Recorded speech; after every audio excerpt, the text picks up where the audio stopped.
राज्यभरात शासनाच्या हमीदराने होणारी चना आणि तूर खरेदी सध्या मोठ्या अडचणीत सापडली आहे। कारण काय तर अनेक शासकीय खरेदी केंद्रावर बारदाण्याचा तीव्र तुटवडा आहे। यामुळे खरेदी प्रक्रिया पूर्णपणे ठप्प झाली असून याचा थेट फटका आता शेतकऱ्यांना बसताना दिसत आहे। दरम्यान खुल्या बाजारात चना आणि तुरीचे दर घसरत असल्याने व्यापाऱ्यांकडूनही शेतकऱ्यांची पिळवणूक होत असल्याचे चित्र आहे।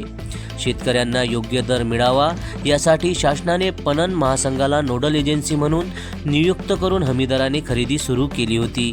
मात्र प्रत्यक्षात अनेक केंद्रावर बारदाना उपलब्ध नसल्यामुळे ही खरेदी थांबली आहे। अनेक शेतकऱ्यांनी ऑनलाईन नोंदणी करूनही त्यांची पिके अजूनही खरेदीसाठी प्रलंबित आहे। विशेषतः तूर आणि हरभरा उत्पादक शेतकरी सध्या मोठ्या अडचणीत सापडले आहे।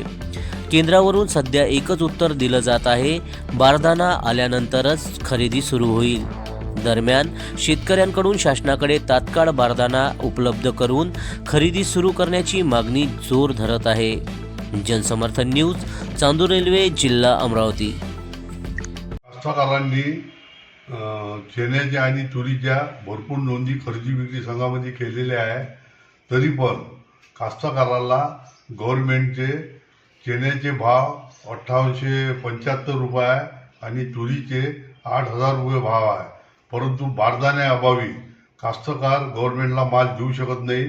त्यामुळे कास्तकाराची कोंडी होत आहे।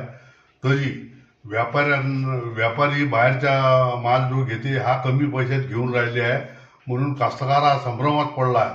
कास्तकारांना लगन सराईसाठी पैसा उपलब्ध झाला पाहिजे आणि शेतीच्या कामाकरता पैसा उपलब्ध झाला पाहिजे।